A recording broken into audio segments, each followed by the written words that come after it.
자, 이번 시간부터는 우리가 구장 분자의 기하 구조와 결합 이론을 공부를 합니다. 굉장히 중요한 챕터예요.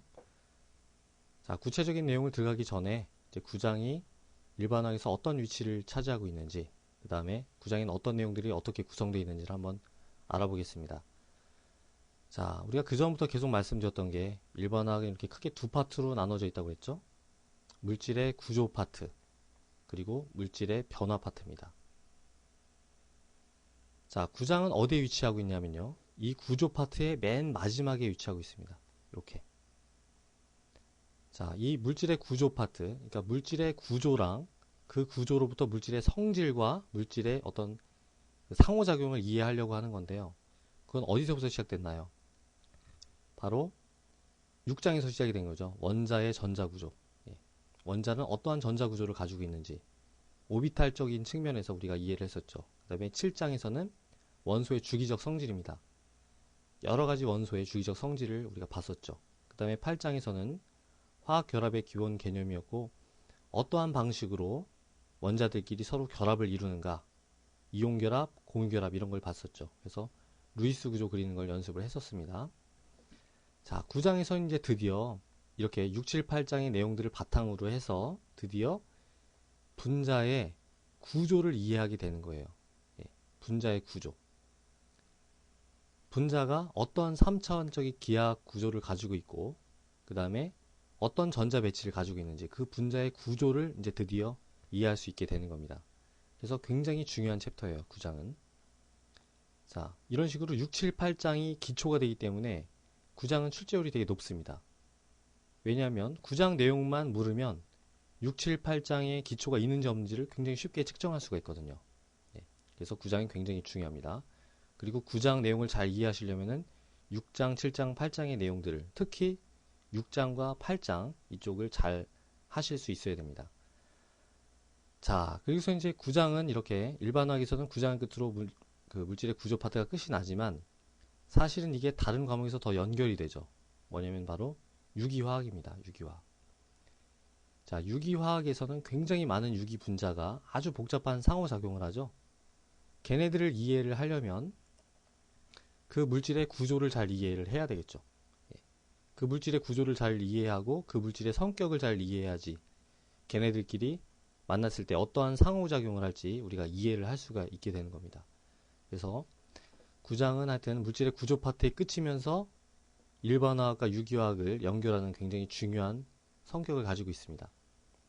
자, 이제 이 이후에 10장은 변화 파트는 아니에요. 10장은 이렇게 새로 나온 조그마한 격 가지고 여기서는 뭐 기체, 액체, 고체, 용액 이렇게 가벼운 내용들이 나와 있습니다.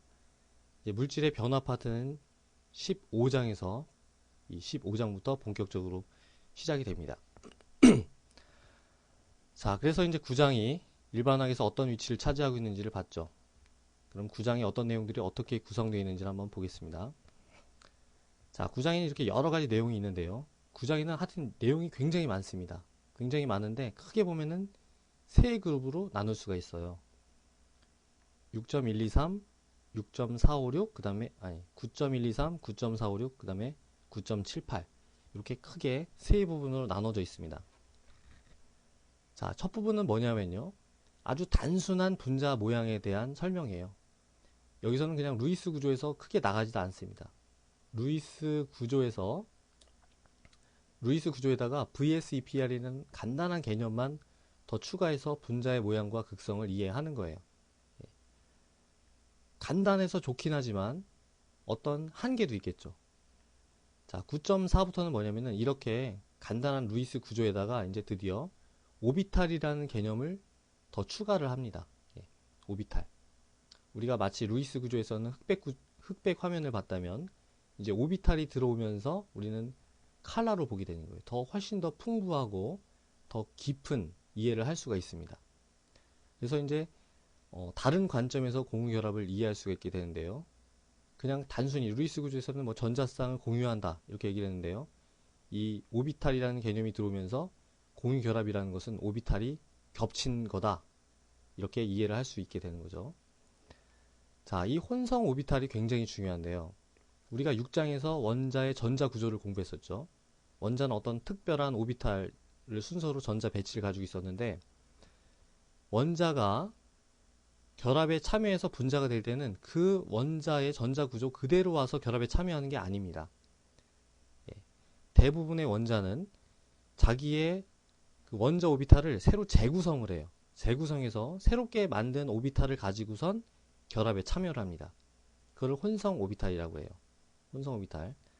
자, 혼성 오비탈을 잘 이해하면은 우리가 원자에 있는 전자가 어떤 방식으로 결합에 참여하는지 그걸 잘 이해를 할 수가 있습니다. 그런 의미에서 굉장히 중요한 거예요. 자, 다중결합에서는 이렇게 이제 오비탈 관점으로 다중결합을 이해할 수 있다 이겁니다. 우리가 루이스 구조에서는 이중결합이 이렇게 나타내고 삼중결합이 이렇게 나타냈었잖아요. 예, 요 두 개를 다 똑같이 생각을 했었는데, 다중결합을 보고 이제 공결합이 오비탈의 겹침이라는 걸 이해하면은, 이중결합은 하나의 시그마 결합과 하나의 파이 결합, 그 다음에 삼중결합도 하나의 시그마 결합과 두 개의 파이 결합, 이렇게 오비탈이 겹치는 방식이 서로 다른 방식이 있다는 걸 알게 됩니다. 그래서 오비탈끼리 마주보는 시그마 결합, 그 다음에 오비탈끼리 서로 옆으로 겹치는 파이 결합, 이렇게 두 가지 종류의 공유결합이 있는 거죠. 자, 그래서 이제 이 정도만 해도 대부분의 여러 가지 분자의 모양과 성질을 예측을 할 수 있는데, 그래도 안 되는 게 있어요. 그래도 설명을 못하는 어떤 현상들이 있습니다. 예를 들면은 간단하게 보이지만 O2예요, O2. 산소 분자. 산소 분자가 상자성을 띄어요. 자석에 달라붙는데 이 이전의 이론들은 도저히 설명을 할 수가 없습니다.